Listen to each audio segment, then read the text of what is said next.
Now, it's time for us to meet the people who are turning the tide of hate and working tirelessly to end anti-Semitism on the ground. Grassroots activism is one of the key ways to make a real and practical impact in the fight against Jew hatred. And we're honored to host these 4 inspiring activists and hear their stories. Walid Tamtam is a Canadian Muslim of Moroccan descent and a student at New York University. He's committed to bridging community gaps and encouraging interfaith dialogue in the Middle East and North Africa. So Walid, tell us about yourself and your work.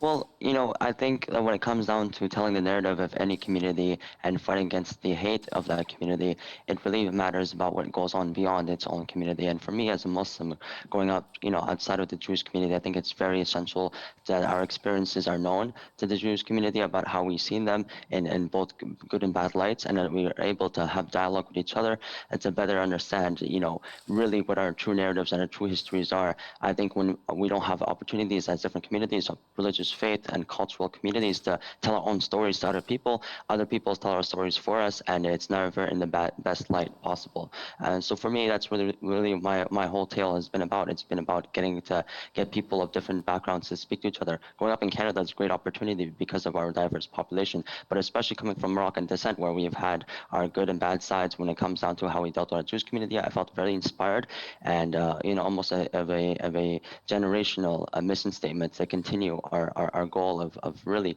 embracing coexistence and being able to, like I said, promote that dialogue between the communities, because that's what really, at the end of the day, allows us to be on the same page of who we are and be able to really push all the hate out. Thank you, Walid. Now, I'd like to talk with Adela Kojab Moabed, a student at NYU who has led a brave struggle against anti-Semitism and anti-Zionism on campus and achieved a groundbreaking legal victory. Adela, share your story with us.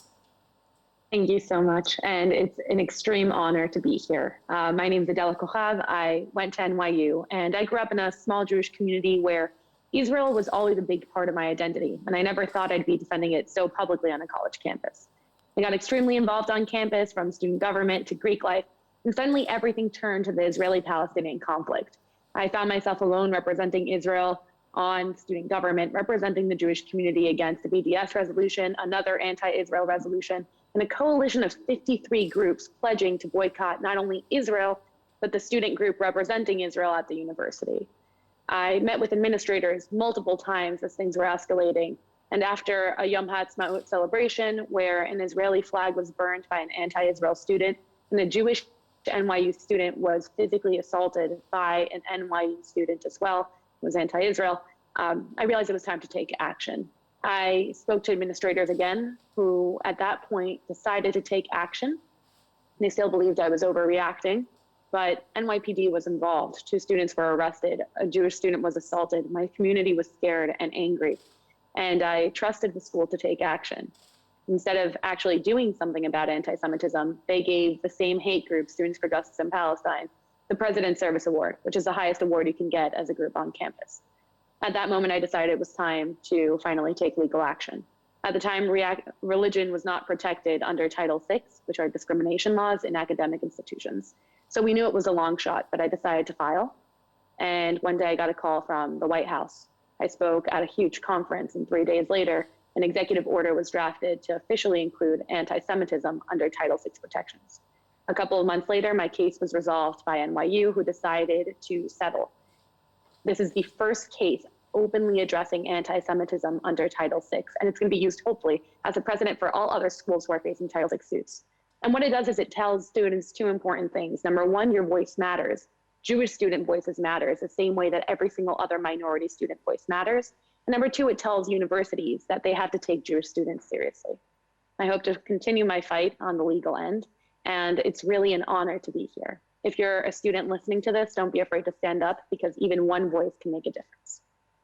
It's an amazing, amazing story, Adela. Thank you for joining us. Now, our next speaker is Romy Ronen, the president of Students Supporting Israel, or SSI, at Columbia University. So, Romy, you've been a leading voice in advocating for Israel and against anti-Semitic rhetoric on campus. Please tell us about what you've done. Thank you so much for having me. So I grew up in Manhattan, and as I stepped foot on campus, I noticed that the world outside of my bubble was very different. I didn't really believe or fathom that anti-Semitism or anti-Zionism existed in such an extreme way. The first time I realized there was an immense anti-Semitism problem was when we stood up against the Prime Minister of Malaysia on campus, an effort that was organized by students supporting Israel and also Aryeh and Hillel. When I stood up against his anti-Semitic comments, he defended himself by saying it was free speech. His reaction made me so upset that I mentioned my grandmother at the end, who survived the Holocaust. I couldn't believe that I had to use such an extreme example from my life to defend myself and to defend Jewish students on campus as I watched my friend in the crowd crying and breaking down. Obviously, it was important what I did, but it felt horrible after. Why? Because it made me realize that people genuinely don't believe that there's anti-Semitism and certainly don't want to listen when I explain that anti-Zionism grows into a new and more modern form of anti-Semitism that is scary for Jews who feel a need to over-explain a simple notion. The second time I realized there was a problem wasn't actually when I was on campus or in the city, but when I was away from it. During COVID, and especially during the online BDS vote at Columbia, people kept asking me to speak about some of the instances of anti-Semitism or anti-Zionism, and I realized that the stories that I have are actually really bad, and I just didn't see it at the time. Casually, I would tell people how in middle school, people told me I should find a nice Jewish boy one day or make comments about my nose. In high school, they would tell me my own country doesn't exist, and in college, people would spit at me, push my friends, or call me a Nazi, nationalist, or fascist pig. These things felt normal, but they're not.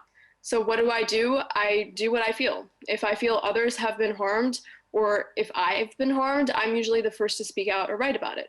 But I learned over time that being behind the scenes is far more important than being at the front of it. Working together with people you may or may not agree with is what actually changes the world for the better.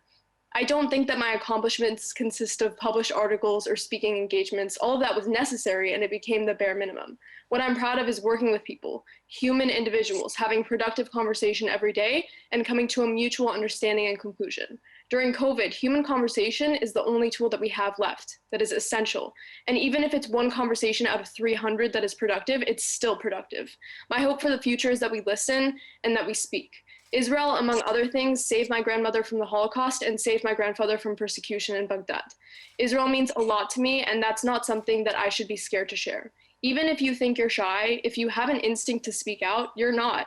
And if you are, that shyness doesn't come from you, it comes from fear of the outside. But those outsider reactions don't matter. At the end of the day, it's the reaction that you have to yourself that matters, what you've done to own up to what you believe. What you think, what you feel, what you want matters. Thank you. All right, thank you so much for your answer, Romy, and in the work that you're doing. We're going to now speak with Isaac DeCastro, the co-founder of Jewish on Campus, a movement that started as an Instagram account to reflect the struggles of Jewish students at American universities and colleges. This account has now become an influential channel for amplifying voices against anti-Semitism on campuses. So, Isaac, tell us about your work. Thank you so much for having me. I'm Isaac. I grew up in Panama City in a Jewish community where I never worried about anti-Semitism. When I arrived in college, I realized this was a privilege and that in the United States, Jewish students were being suppressed and silenced on college campuses. Because of this suppression that we have been feeling, I, along with other Jewish students online, launched a social media platform, which is called Jewish on Campus, in which we would post anonymous stories exposing this worldwide epidemic festering in our academic institutions. As we've grown, we have become a nonprofit organization, and we have started to launch educational materials as well as the anonymous stories that we have been putting. My message to everyone is that we need to be able to put down these invisible walls that are being put around us, especially Jewish students. The suppression will never be broken down unless we are able to speak out and keep moving forward. Thank you, Isaac, for telling us about your important work. And all of these activists are a key part of CAM's mission. Their work is deeply appreciated by the organization, and we hope that together we're going to be able to accomplish even more as we strive to create a world that's free of anti-Semitism and bigotry of all forms.